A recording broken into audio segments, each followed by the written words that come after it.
Yeah. Right. Good evening, everyone. Welcome to the podcast, East Meets West, episode 3. We're catching steam, Ed. We're off and running. How are you, mate? I'm good, mate. I'm good. What about you? What have you been up to? All right, mate. All good. Week off work after bank holiday yesterday. Nice. Mrs. went away for the weekend up your neck of the woods, so picked her up from the airport. As I said to you just now, I do apologise for my appearance, my unkempt hairstyle, but I have been ill. But yeah, I'm not going to go into detail on that. It's out with the dog at the minute. But yeah, mate, lovely weather this week. All is well. Can't complain too much. What about you? Uh, Busy? yeah, busy. Had obviously family. Um, Also yesterday being VE Day. Yes, You know, big deal. it is a big deal, especially like with what that generation of people are. And to me, they're the biggest generation of personnel to this country because of what they fought and now what they give us to this day. Yeah, So there's no denying that. And just sprung into my mind, perhaps we should have organised a pod specifically around that. Something we can definitely come back to, particularly in relation to the um, parallels or perhaps lack of them when you look at today's fighting age generation of people. But yeah, definitely worth a mention. We'll come back to that. So today's pod, sport orientated, we're going to look at Tottenham Hotspur Europa League, which will be you. I'll touch a little bit on Newcastle. Obviously, yeah, not a European semi-final, but the race for Champions League is really getting interesting. And then maybe look at some, obviously with the Lions selection Thursday, there's some big talking points there. Obviously, we can't go through every player because there is X amount of players who are dead certs, I would have thought. But there's a few talking points and a few opinions where, some people are on the fence. But kick us off, mate. Tottenham Hotspur, first leg, Bolo Glimt, great result. good result at home. It's something that Tottenham need, obviously being 17th or 16th, 17th. We are 16th, I think. We're 16th, one place above West Ham, who we played at the weekend. Yeah. Wow. Just a bad season in it for Tottenham. I think with everything going on, I personally just think like we need to try and get to this final. Hopefully not do what we did in 2019 or something, 2018 against Liverpool. Hopefully we can get to a final and win it. But like I say, if we can win a trophy, it's going to be a good season for Tottenham. Even though where we finish, it's going to be a good season. The game was all right. Tottenham, they come out, got not a good 3 goals. The only thing that let the game down was conceding that goal in the later stages. Yeah. Because I might, correct me if I'm wrong. Am I right in thinking that was the away card? That was the away leg. that was the Is that right? home part. That was the home for Oh, right, okay. Tottenham. We're away Just at the Arctic yeah. Circle this week on a Okay. 4G pitch. How? Yeah, So, I've heard a lot of chat about 4G pitches recently. How much do you think that will have an effect on Tottenham, who are obviously unused to playing? Well, I'm assuming they've got a 4G pitch at their training well, ground, but in terms of match day performance, that they're going to be unused to that. So, how much do you think that will have an effect? And just quickly before I let you answer, I'm talking over you there. I can remember, was it just one of the Eastern European countries? I can remember England in a qualifying game years ago. Were playing on the 4G pitch, and particularly the on Sky and the radio presenters, everyone sort of made it out to be quite a big deal. Do you agree with that, or is that just a load of typical England's excuses for a poor performance? nah. Like, you got to think your body, when it's used to grass, your hamstrings, your knees, your Achilles, your ankles, everything's used to that scenario. When you go on a 4G pitch, that adds extra strain to your legs and that. And like honestly, like I think it's going to be a hard game, mate, because Tottenham are like we're going to the Arctic Circle. You have to think Bobo Glint ain't. They're a team what have beat. They beat Lazio in the last round. They Yeah. turned it round. Surprise. So sort of hopefully it would be good. Hello, Yeah. what's going on? I Can you can still still hear hear you. me? Yeah. I think we lost connection momentarily there. Okay. I think it's because I've just come in from walking the dog and I've just gone from 4G onto Wi-Fi. But yeah, all Yeah. good. Please continue.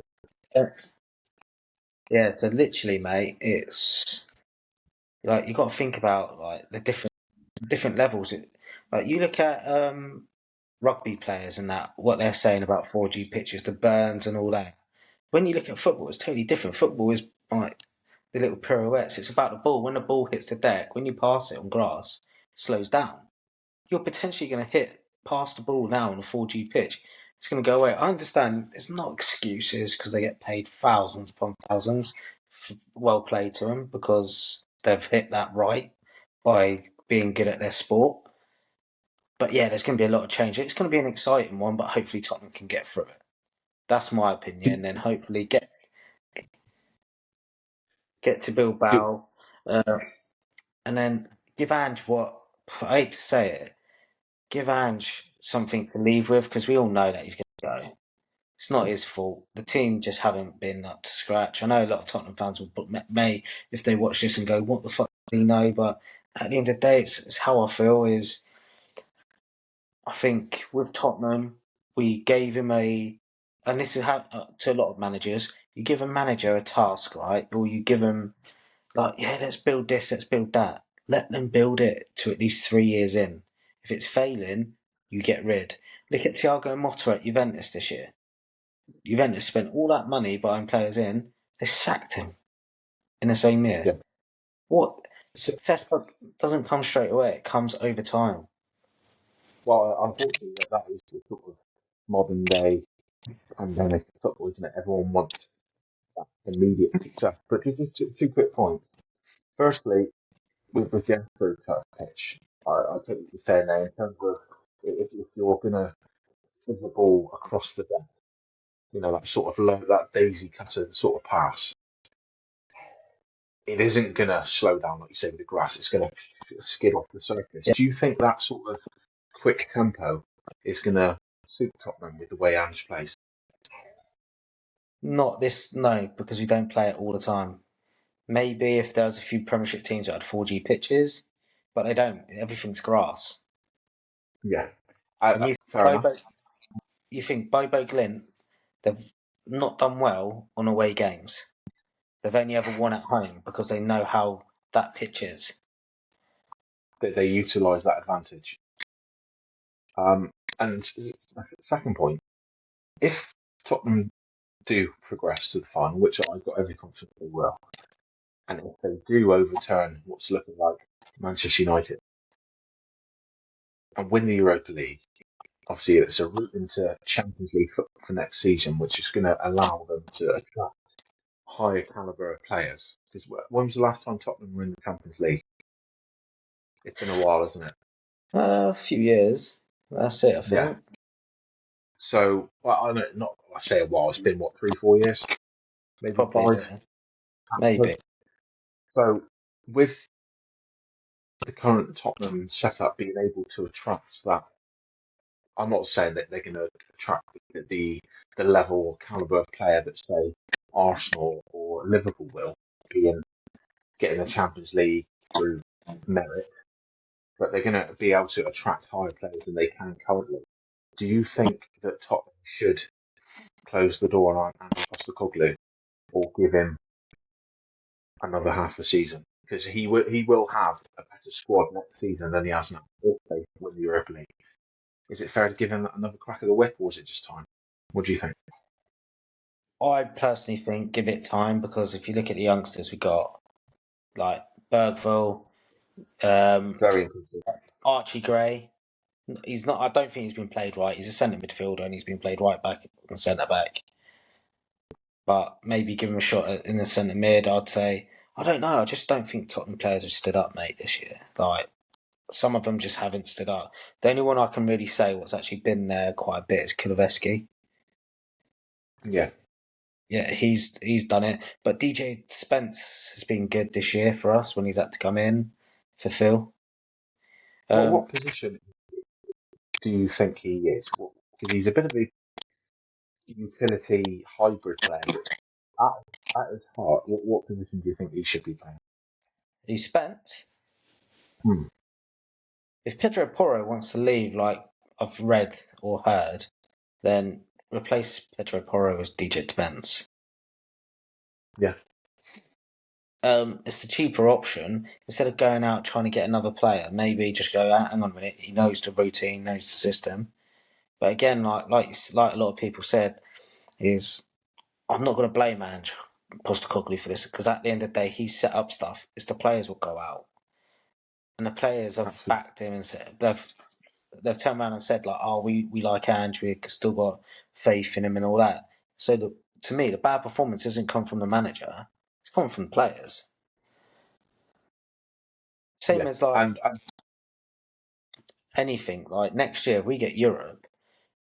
Yeah, we've done Europe this year, but we've got Champions League next year, the Premier League, and everything else. So again, we're going to be busy. We need to get a bigger squad, maybe get some. I'll tell you what. Do you know the one position I think Tottenham's struggling at the moment is centre mids. We haven't got an yeah, old and proud centre mid what can just go. No, I'm taking control. Bang.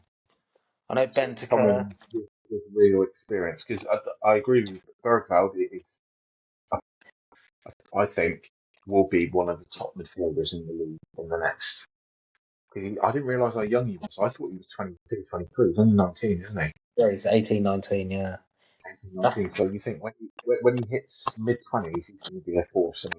But right now, I agree. I think we could do with someone not to hold his hand, but just someone a bit older, a bit more experienced alongside him, to sort of when he's coming across situations where he can't do it all on his own, or bloody hell, we're under the pump here. I need help. You've got someone there who goes, "I've been here before. This is what we're going to do." yeah, and that's what I think Tottenham haven't had. Like Papa Sarr, what he's a player. Do Yeah, you know what I mean? We've got a good squad there. It's just like annoying because we've had all these injuries and that, and it's like I don't know. It's just it's just it's been a season of injuries, but you don't want to blame the injuries really. yeah. I know what you mean. When you lose Mickey van der Ven, like he's one of the quickest defenders in the league, probably players in the league, and I hate to say it, and everyone would be like, "Oh, Van der Ven shit." Is he really? Because at the end of the day, he can keep up with the quickest players. He can defend, cracking player. He's had a bit of an injured season this year. Our problem, I think, with centre backs is Romero, but he's such a good player. But he likes to go out for a brawl. He's like a Saturday night brawler, isn't he, on the pitch? He's personally, I think he's a liability. I'm starting to think that this season, but if we can get Kevin Danzo in, quick Mhm. again, try and get him and Van der Ven to play together, I think it'll be all right. Yeah, we'll lose a bit of Romero's charisma and that, but at the end of the day, that charisma just hasn't been there, like in the right channel. They hasn't channeled it right. Yeah, absolutely, absolutely. Well, I think we'll leave Tottenham there. Obviously, big game Thursday. So, from a Newcastle perspective, obviously, there's not as much to talk about. Really, there isn't really. Obviously, we haven't been in the European semi-final, but um, Brighton away, it's Brighton are a bit of a bogey team. They have been for some time. I think they've already beaten us at home twice this season in the league and in the cup. Last season, um, I want to say they beat us home and away again. Season before, when we finished fourth, we drew 0-0 with them at their place and beat them 4-1 at home. We were on a roll to get that fourth place. So and I think that's put it this way, we haven't beaten them at the Annex since we were in the Championship with alongside Brighton in the 16-17 season. So Brighton away is always going to be difficult. They just seem to have our number a little bit, but I thought overall it was an even game. Newcastle were a bit sloppy, slow to get going at times. Sandro Tonali had a bit of an off day. He wasn't shite by any means, but he had dropped his level a bit, which is understandable. He's been so good for so long. Bruno the same. We're missing Joe Linton in the middle of the park. Obviously, he's injured now for the rest of the season, and Joe Willett is not the player he was, unfortunately. I still believe that he can do something in the last 3 games, but he has gone down a level. And it was just a nip and tuck game, not a lot in it. Newcastle had three penalty shouts, all three went to VAR, two of them disallowed. One was the third was given, thankfully. Isak tucked it away, and that was that. I was not surprised with 1-1 draw. If you'd have said to me, 3 game, would you take a draw? Yeah, absolutely. Yeah, And that's all there is to say about that. Really, we've got Chelsea at home Sunday. That's a huge game. We've got 2 home games left. Chelsea at home, Arsenal away, Everton at home. So hopefully, I think if we win our 2 remaining home games, we should be all right for the Champions League. I've got a few questions regarding Newcastle, right? And don't slam me or anything, right? Dan Burn, first one. Yeah. 31, 32 years old, is he? I want to say 32 or 3. Yeah. He's having the season of his life, right? Mm-hmm. Best, you know what I mean? He's done really well. He's been up there, smashed it, done that. Hadn't really done anything before Newcastle this season, really. Before Newcastle, he hadn't been like he hadn't been like the player like hit the form he's hit now. It's definitely his best season of his career. Yeah. So he's had his best season this year. You're going to potentially finish Champions League. Previously, when you made Champions League, you flopped the year you were in it. Yes. Do you think you need to go and have a big spend this summer if you can? Obviously, Yes. financial fair play. You and like, what sort of positions do you think you need to bolster? Because don't forget, like, you've got Juventus who are after Tonoli as well, and that's a big club for an Italian player. It is. It is. So in terms of, firstly, PSR shouldn't be an issue this year because we've come to the end of our 3 year Yeah, restriction, or 3 years, the 3 year cycle. And obviously we've spent hardly anything in the last few windows. I mean, the last player we signed of first team quality was Harvey Barnes alongside Sandro Tonali back in the summer of 23. So we should be all right to spend a bit of money. So the positions we need to spend, in my view, is right wing and centre half, would be the 2 outstanding priorities.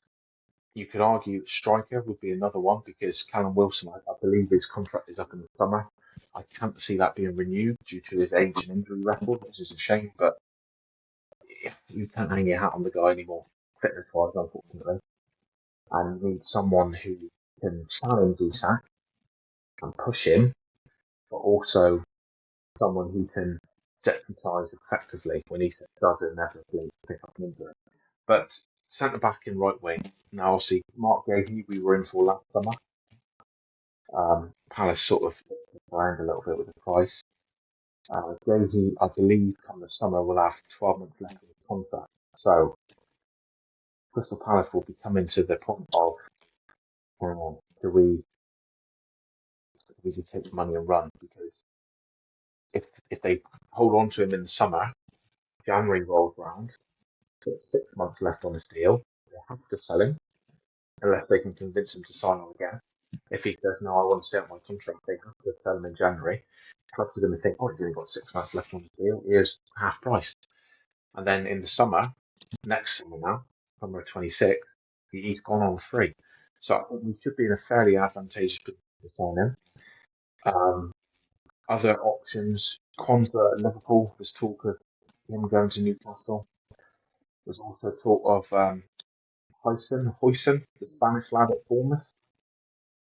He's Yeah, got a £50 million buyout clause. So that could be um, one worth looking at. Right wing and Werner at Brentford would be top of my list. I think he fits the bill perfectly. Goal scoring right winger, but strong left foot that can go outside as well. Not just one of those who's just in on left foot all the time. Can play centre forward as well. Matthias Cunha has been linked, but I think he's probably going to go to Man United, particularly if they win Europa. Um, Another one, oh, his name is on the tip of my tongue just now. Semenyo, Bournemouth. yeah, It, yeah, very, very good. He's impressed against us twice this season, particularly in the first game down at Bournemouth. He's very, very good. He's bigger than he looks, strong, quick, dribbler. Bit of a San man, but less unpredictable. Bit more, um, not watered down, but he's a bit more switched on. Whereas Sir Maximan, I felt sometimes he didn't know what he was going to do. He he was more saved, he thinking from front. saved you though.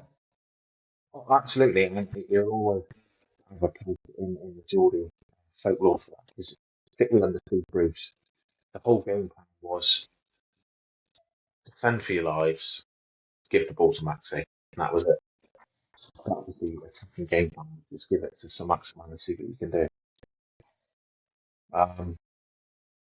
But there's a guy who played, I believe he's Japanese, plays for Real Sociedad, Kubo. Yeah, Do you hear a bit about? Obviously, Newcastle have got a decent transfer relationship. You'd like to think Sociedad, because they gave him £63 million for his sack 3 years ago. But from my point of view, I would rather go with someone Premier League proven, and I think Mbeumo ticks every box. Um, and but we're no longer in the position where you think, because we've lost Miguel Almiron, we're no longer in the position where you think, right, we need to get a starting right winger and then someone else to deputise. Because Jacob Murphy has been fantastic this season. So there's no longer the need to think, right, is Murphy coming to the end here? Is it time? That conversation's been and gone. He's been fantastic. So Murphy deserves a chance to fight for his place, regardless of who comes through the door. But in my opinion, Mbeumo, Semenyo would be my top two. In terms of other positions, goalkeeper, Dubravka, I think will probably go. We've got Mark Gillespie, who I don't think has ever played in the Premier League for us. John Ruddy, who's yet to play a game. Got that Vlachodimos, who we got as a weird deal with Forest. Just played once, I think. Then we've got Dubravka, who I think will leave, and then Nick Pope. So James Trafford from Burnley has been strongly rumoured. Apparently that's somewhat, it depends who you ask. I've heard some Newcastle journalists say that that's pretty much a done deal and has been for a while. I don't know. Because Burnley are up in the Premier League now. They've had the best defence in the league. I can't see them being willing to let him go. nah, But something might have been pre-agreed last summer. We don't know. yeah, you'd have to pay big money for him. Young English talent. Yeah. Yeah, no. What did you mention? Anyone replacing Kieran Trippier? Well, we've already got Tino Livramento, who will be a Yeah. long-term. Obviously, he's playing at left back now because of Lewis Hall's injury. But Trippier has been fantastic the last sort of 6-8 weeks. I Oh think yeah. you could probably see us getting another reserve or second string left back. I think Matt Targett will leave because it Yeah. just it was weird when he came through the door on 6 month loan. Um, when we signed Guimaraes, this was 2 seconds, and Trippier, and he was fantastic for about 6 months. And then since we signed him on a permanent, it's just constant injury, so I think it's time to let him go. So you're probably looking at a substitute, a younger left back, goalkeeper might need looking at, striker. But I think that the priority positions, in my view, is right wing and centre. Yeah. Yeah, but we can say, right, pal, I'm gonna have to go because I can hear my son upstairs coughing, and he has been for a while. But if you're free tomorrow night, we'll visit the line check tomorrow. Yeah. We'll Gone do on that, for a mate. bit longer than planned on Tottenham and Newcastle, but good questions there like that. And yeah, we'll catch up again tomorrow, mate. All right, then, mate. See you tomorrow. Cool. Okay, well, thanks everyone for listening, and catch you tomorrow. Bye bye.